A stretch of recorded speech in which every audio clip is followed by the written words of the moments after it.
كورين دوريش بلاي لابوي وشمان بقية لأن السلطة وتيك رجعني بريس كابني بيرفالي ونصدني بريس تال بلا كمل بريس ما مثلا نوري إبراهيم علي الأسراب ونوري بخالي صار يزار رسول حتى يك لروان دزل داري هو درسوي باش زماني عربي كوريجي بالوردي زعساني كردستانو عندهم يشيك روجنا ونساني دولتيا كاوني سيكتبي سامكراوا لكن بناوي لكنا وشاري نتوين مسين جيلو غازي تمشي كوماري مدني برجران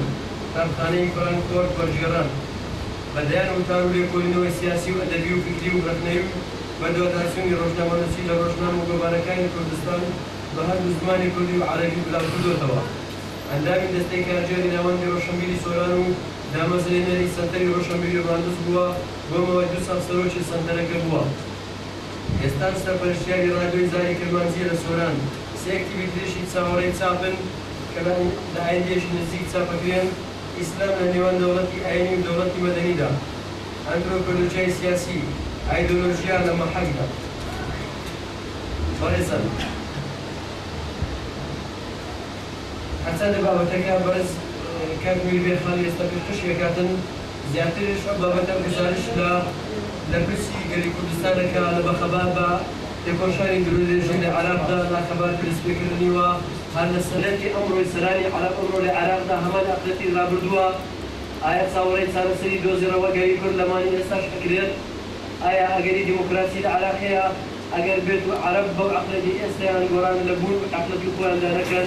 دير دبابتك أبو برز كاكوري بيخاري بتي ديري مكرم كذا كبار دعوة الشبابي بوسط الجانب السياسي وأيضا مساهمة السياسية ممكن سباس الشبابي يبغى الشركة براسك يا هم بدنا إذا كانت تكون مشتركة الشركة هي مثلا سكير مسافر كل الدنيا الواحد ولا بمعنى ما وجه لا سوى عشان يشوفون مثل الغرامي ما وكرون وهذه ساكن بس ليش ويوم يجوي يشبهكم مع السيطرة ميجوي إلى مثلا بشر كذا يلا بشر كذا بيجو ميجو طاوي بدي مثلا كان الناس اللي كانوا ميجو هم البشري بعضهم بالنسبة له كان أو كان هو قبل السنة من ذا لا سلم ما سورة بشر ولا سورة ما هم ميجو درجة في ذا وحش صدق عن الجواز بشرمان وكشف من طبيعي من هذا نهري فأنا بحدي دول باشا دول شارع برام شارع رومانيا كسر الجنب ده من دولات جام جنبزون جام بحر أنا قريب زون يعني وقت أقولي كما دعوان كمان دول بلاد كنجش لو دعوان سنتين روشنبي هي ويا قبل الآن نسي كاجرين سنتين روشنبي هذه كل الماضي هذه خوشي هذه يعني ببيت بتجاوزين في السياسي والجيوجي والناس متجاوزين وأوان كلها خرجت من راسي أوان من وأوان تجد أسر خلق كل وبدأ على سنة دنيانا هو يبيعه من أوجدها وكبروه من بيك وفهم هذا زاد رشد من سكنه ودخول الشيء وكاله شان لكن بدأ كده في محمد الجوادار باش ذات الفراشة والكبر إما هو متفاصل تقليد درب السيناني باعو تقليد الخونة بالشركة كسر براب التقييم بذاته خلاص هم الأكثر فوائد خير جميل نعم مثلا سنة خلاص من الشخيرة سيك سنة الجيل سياسيها دماغي أشخاص صاروا بالذاكر وكاسان أولي جوا بقازان جيمكراسي فراسي بقازان زادان فراسي شكاوتوا يأخذ نشكاوتوا أجل جيمكراسي يقول إن الجيل صار على أحد الشيء هذا اللي بوان شو شيء يكون التجربة خشى صار بالزيادة دار مالي خلينا نشوف النوعي العاصي البرسات وما كذا من كتب الدريمة دام وراسي دارين لقد الصدمة كصدمة بين كشان سياسي كذا باقي لي كثير من الأشخاص ولا جوز الرواية ويكون أشي حزب ويأشي بطاقة السياسي ويأشي مفيشي شو رجال ويسأل حكم بين الدرجة أشي حكم عشان كان عاصي وأنا ليس هذا من هذا الحمد يكون مثل جوز الرواية ويكون بين كذلك الكلام وكذش ويناك ومن المشكلة قبولنا كبهتها سالك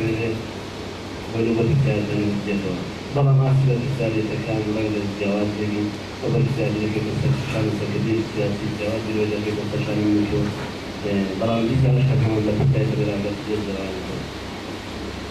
إنه وقت الدولة وكورة لعبة كردية سكرة سكين يجب لما دولة سكرة سكرة وكم تظهري في مشاعر لا يشي سرطايا بعد لو عندك من سنشين جاسد ميزين جاسد معكام جاسد هي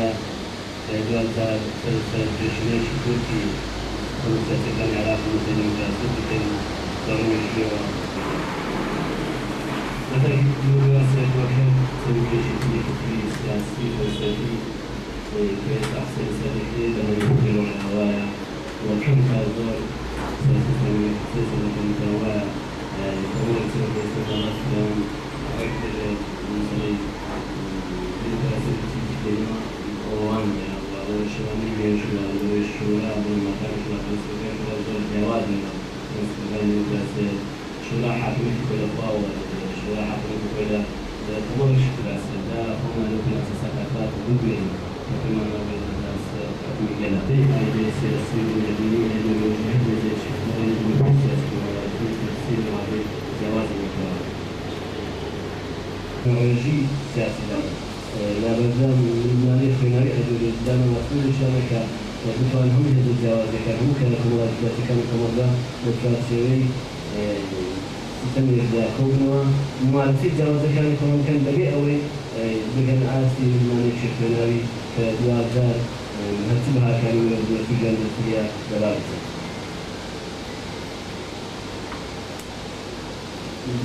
رنجة ببرداخل في الناس يشتغلوا بالفرنسية وأحسنوا. لما سيارة هذا جوشة ليه وقلت من ديمقراطية حتى الحمد لله في نفس الوقت وتمشي لأن أنت ما عندك شيء ويتوجه اشتراكات هي بس شيء مجرد ويتنسى على طبعا ديمقراطية أو تنقل عن استعمال ثانية كديمقراطية قابل تسديها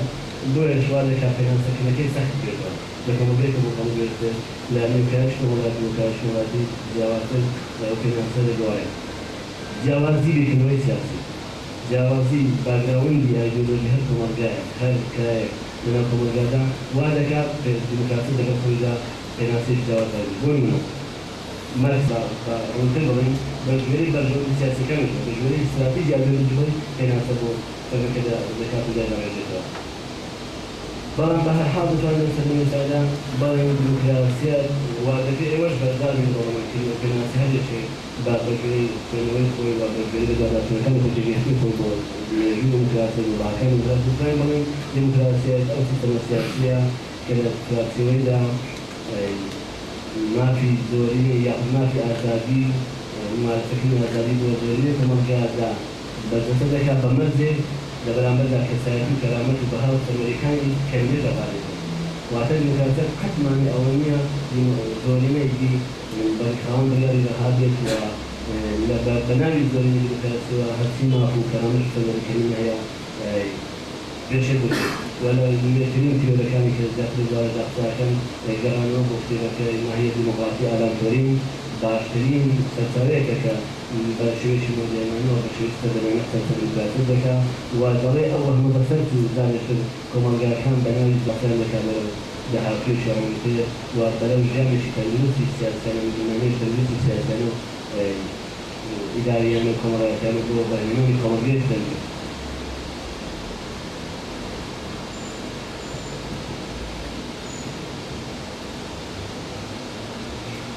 بالتأكيد كان سلسلة الديمقراطية تكامل الذي كمان شوف أكثر الديمقراطية تكامل الذي هو تشوف العمل الديمقراطية تكامل الذي هو كمان جميل يعني كمان تسمعين تشجعون وهم ينكم أو كذي كمان بهاي هذا شيء غريب ده بعضهم هذي الشيء بديش مشي وبديش كمان عادي جو كذا من مثلا كان بقول في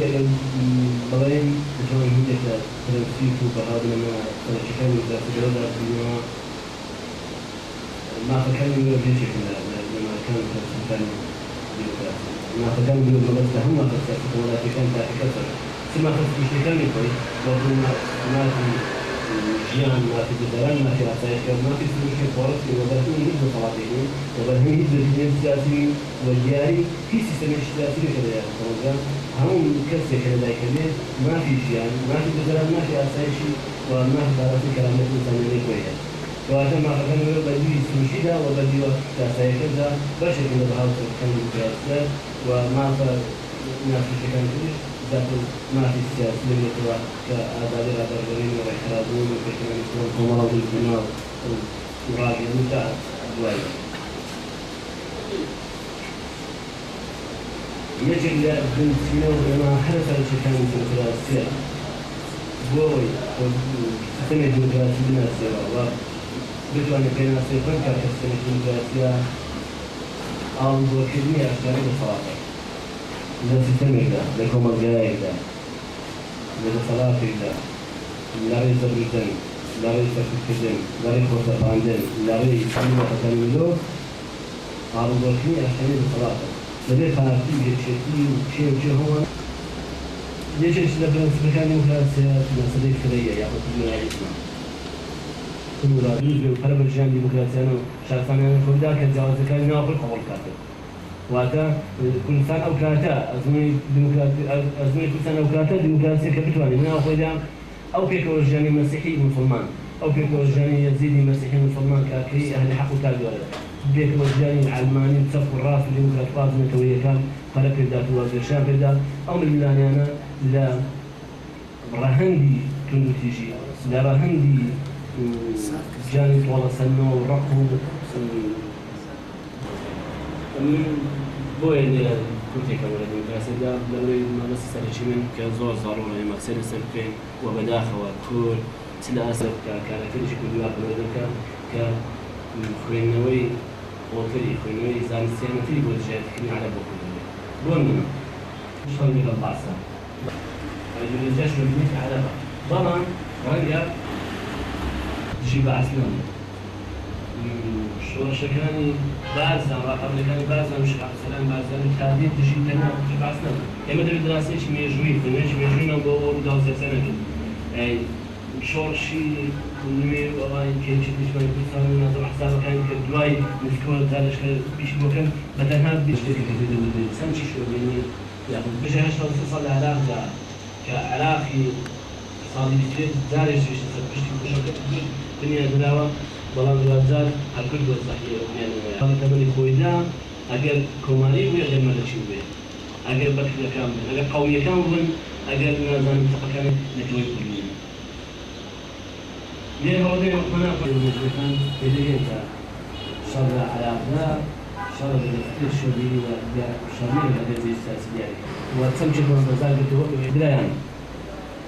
عێراق تەنها لە یەک چوارچێوەدا برایەتی قەبوڵە برایەتی نەکرێت لە تەناقض لەگەڵ هەموڵە کە لە پول و مێژی قۆڵکردنەوەی شۆبینی عەرەبی مەفتوحاتەوە دەستێنێت ودليل لو رقم يجوانا بو بهزكني شوفيني تعليم قالين وكا خطابي شيء عيني دي تفش لما وانا هذي دواني اگر شاد زايد من شوي على الهبيل في الاسلام واول بتعرف يقول من اختصاص لو مثلا ايش ما مسكين الاولاد يعني فريق عربي يعني لما شي يجوبين باش على زمان عرب كتوري شيء كتوري اليابان كتوري راو دنام كتوري راي قريبه صعلوك يعني يبدو نازمان كعربي واتر ريجيل واتر بوتينر كسر تيري قراري كذي كيف تدينها عرب بدران لبيش الإسلام ده نصرفين يترجيهم نصر شر ولنا ضدين وكشت وبر وطالان يتر بوي بني نازان قريش شد وابي بني أمي الإسلام جوابي بني فلان شد وابي بني خزرج جوابي بني أوس وابي هم أشرانا شريد صلاة دون والوازار أو كتير كمراتك إنه عرب ده هو كتير شيء شرام جزدي بوا كتوري وش كانوا يبلغون بلوا دين دي بقوتي ذكاء دين دي بقوتي ذكاء توا أوان تفسير بيوتي جدنا الدين وكفين وأوان دي خواني أو كيامن وبيش أوان دي جنبنا قارنوي عرب لسردني إسلام ذا بو أندلس أو هم ويلان كاريكا بس إسبانيا هاد بشكل لا كتوريا واش كانوا يبلغ أمريكان لا ميجوا على ده يو بس ها بس كان ما بين الناس معقولي فصار كان دوري أصحابي معقولي قەزاقانەکان دۆڵی شەهیدانی بناری قەندیل کە کوڕی کورد کە ڕۆڵەی کورد لە سەوڵاتی خۆی دیفاعی لە شەڕەفی خۆی کردووە عەرەبێکی پێبەتی لە حیجازەوە هاتووە کوشتێتی ئەوان بوون بە دۆڵی ئەسحابە و بوون بە دۆڵی شەهیدان و بەڵامەکانی ئێمە ڕۆڵەکانی ئێمە بوون بە مرتەد و ملحید و کافر و منافق و حتی ملحید و هەتا ئیترناوی دوێنێنە ئەو مێژوێکە دەبێت ئیشی لەسەر بکرێت بۆی سار بکرێتەوە کە ئافرەتی کوردێ بەکەنی زەکە بدرێ ئەو بەرهەمی کلتوری عەرەبیە بەرهەمی ئەو وتارەیە کە دوازار ئەو فەلسەفە یاخود ئەو وتارە ڕۆحیە کە کلتورەکە بەقووەتر دەکات و هەژمووی زیاتر دەکات کەواتە شەڕی کورد بەتەنها لەگەڵ بەعزانە و شەڕی کورد دوورترە لەگەڵ ئەو چەند پێکەوتومان پێدەگوتێ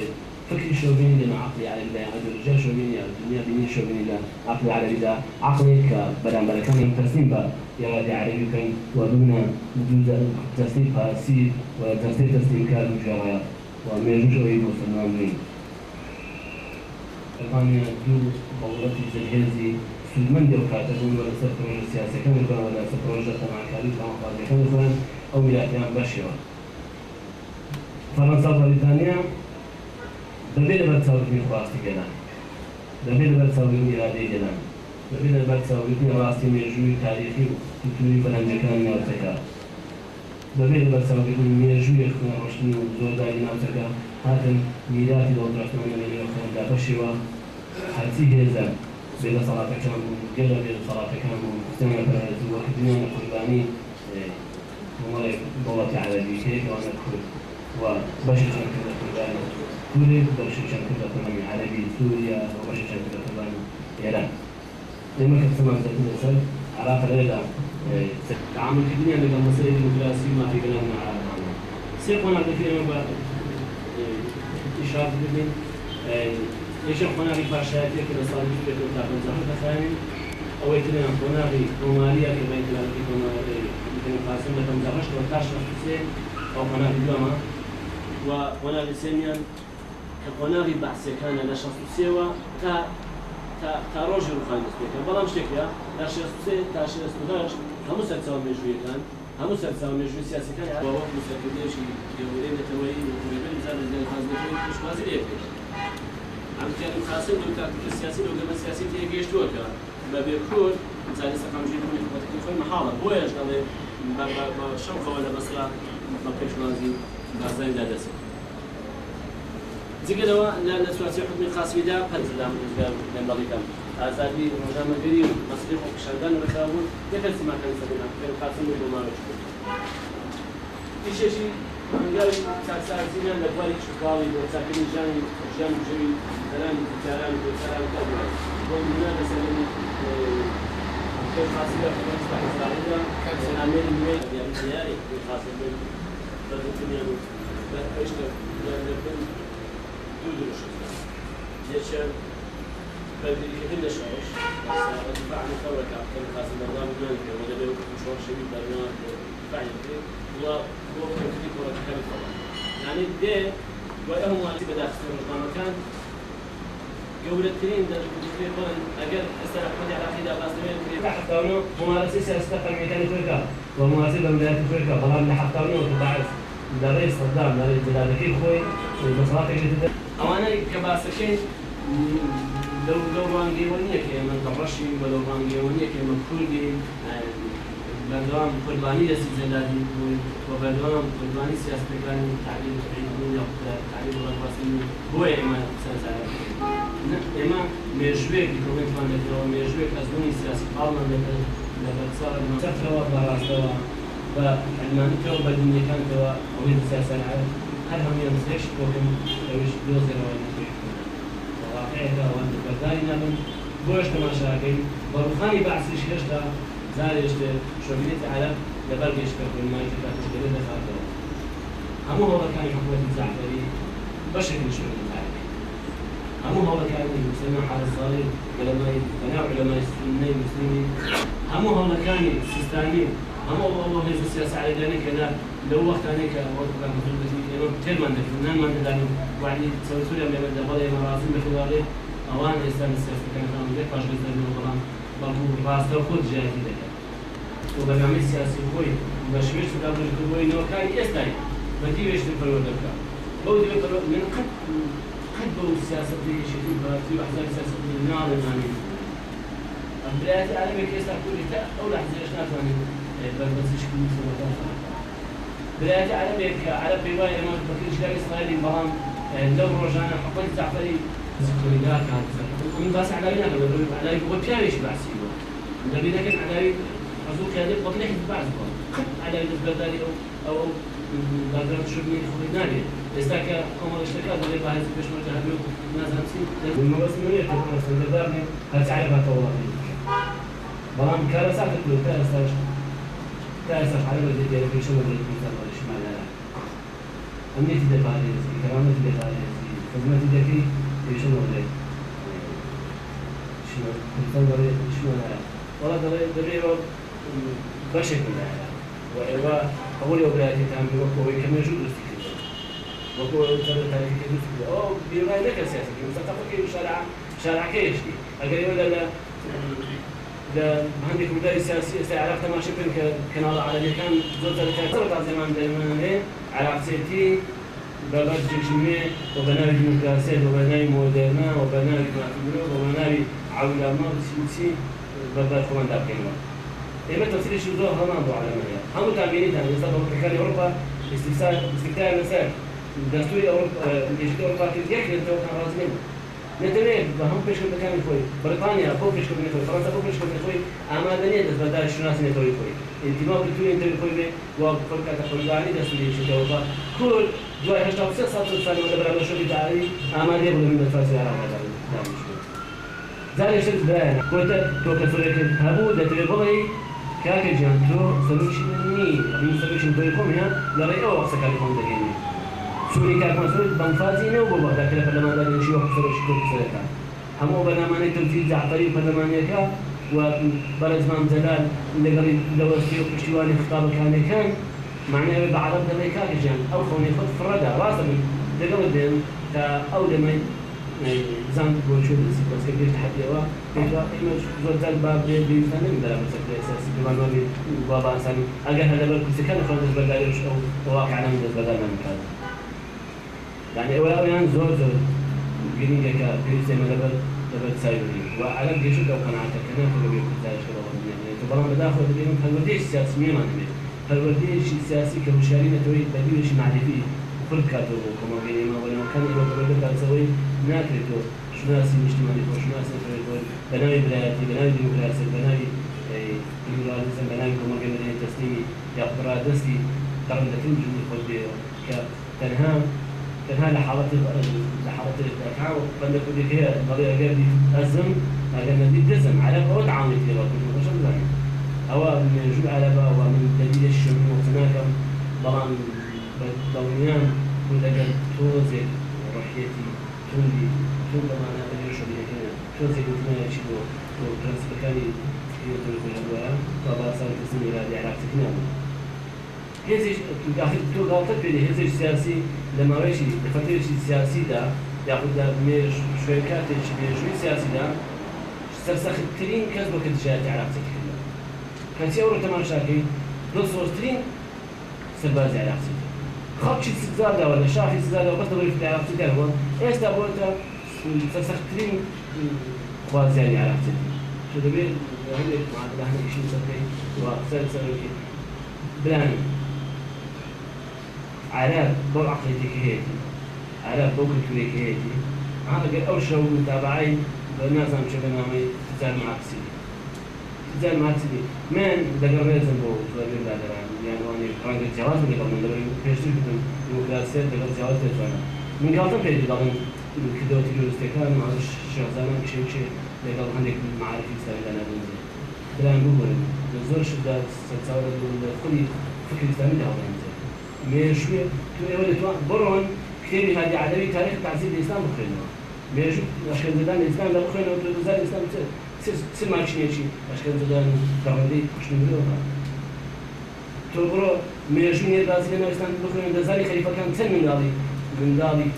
بسوش على ده الولد ما خليفة فهم سواري كاس طارق كل زيادة بلدوا وقف شو كسبتي طارق عربي شو زور كاسر إسكان يتلعب على بدون هي بلان دبلوي بيجداني هنا بلان تاريخي كل زيادة كدتين عند بزاج الكاد فيلا زي شيء يخوي دكاد فيلا أصحابه كان يخوي رفيق كان يخوي دكاد كاد يعني جيتنا على ضرب أمامكم العدو وراءكم البحر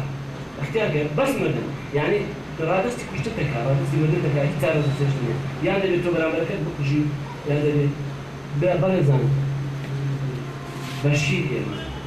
تليفون مثلا سبيل الله مش مزمن ميجوي خوين هيك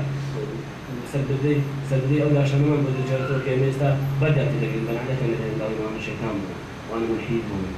بلان وأنا هم بفهم كثير شو بني عربي ولا ما لي مدار تذكر داو ملاك عندهم فرمان بريالي داير من يميج بيه فرمان بلان عمادنيا دابت التسجيل في شغال كثير أو شو شيء مرازان يعني مرا عمري أو شو شغال من وظيفة كي خو هوش يبنى برمو نازل ميد هنا برمو وظيفة كي خو بهموش يبنى برمو بلان هبو عرفت تو رمزي شيء ديني كي كوموداو هزار صعبة بتوه دخلاتي آخر ورش الروي تحب من ببات وخلات وسلامة بناوي سفة الزكاة دخلاتي من موقف النبي من كبارش علماني من حميد مجد موسى من ملاك كل كموقف بنا مرشد موسى في شرطان النبي باشا حميد مجد موسى كبارش علماني تأثير إسقان حزبي شيوعي سر سكتير حزب شيوعي بلا بكرة موقف كان يكون بلا بكرة صار يعني يعني كمان يكون مثل كواتا كود بتاعت الشيء كنوي كود تعامل سياسي كود قبل أمريكا ده وكود سياسي كوا أجل سياسي كان شو ما إنك بقى إما بيجا قناة كنا وإما واقعي قال سيتر نبي نمسي داي أو برايك ساختي كأشتاق تصل مثل السلسلة الدوري ممكن ده كم براس بري أبون عرفت زوج تركيا ويدوار مثلا مش عنده في شيء مش خوش براسي بيفتوه تلبيني لحظاتك اللي راجل عندك شو ده حضرهم عند بين موت ثاني قادر بدون كاسد يشتي كلام مزنهم حتى كان بعدين راجل عند كل شيء على طول شو شغلي عنده شيء مرة دكتوراه تعرف هو راسي أنا كل كين هو يجي ده إنسان شو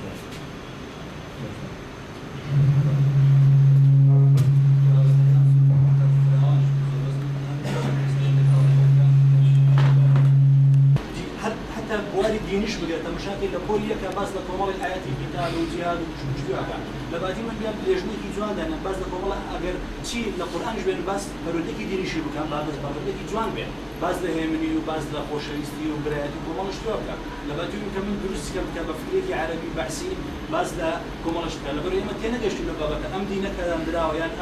أم فرودي يعني دراو كسر دهنا واحد بيبعز ولا ما ناس يبيع صار شيء بوكر دوار بتهبتي لباري فرودية هذا بقدر لم يجوا من باس يحزب بعز ودرس كني حزب باس أمانة كواتا خليك شيء لا باري فرودية تالي استيا من ما طالع مش شيء بوكر يتربونا كلا ولا برشنا كلا أو أقربته وصوت سياسي كل زيادة خالك يترك حزب كم زور بخيرها باس كم بس كم بازليك والبوه لأن ما كيزان يكون مقدور دولار أو زو حال قول بيوم إذا شو ده سبيع كلام يا هلا تقديمية جارت بيت ده حوار دروس نبوة ونش ما طاني ولا يعني أوصل بالصلاة هزكي وادروس كان فعلا عيب جديد المكاديمي مش ما كده لكم الله بار كم الله زريده وكم الله شتيت هيلو بار والله موقف فعلي جدي أما إيش بقول كابريك والله يخوي بقى بيصير كذي بقى كابريك أندامي ما كان سياسي بلاتو أم هليته ويسمع بعرضه النية ما يا ما أنا كابريك خمان حكمي خمان بيسمع بيونية يشتك ما بيه ولا ما يتري وبين السلطة أقربته يوم اللم ظروف الإسلام أنا بسأل لك أنا بوشي كما دي بنزاوج تكونش لازم هذا بالنسبة لي عندي شيء زابين هذا بنت فرصة ولا مش هذا اشتيك قبل أن زاب مشاري نبي اشتيش عفوي أو بناديش ضمرة أو مشاري دوازا معيفة بالهمدين أو مشاري دوازا أسرار بالهمدين أو مشاري كاش كنت نزل بالهمدين من كشتك كم نزل بوصف كم مشاري نبي أخذت تعطيك كده بالبطاقة وبهم كده صدق وقت كمالك لو صدق وقت لو نستفاد بيه من دوام ولاد الرجال مكاري جميل تقدر في بلد المشاهد زي الإسلام من فرصة عقيدة كلها شريعة كلها لما تشوفون عربي وشريعة عقيدة دفرني فقه دفرني شريعة دفرني علم القرآن حتى تحس دفرني والله ده بس بس أو شلون على شو يعني كيف يتعالج بالتالي ليش التقاطع؟ والله ما ادري قرباني المسألة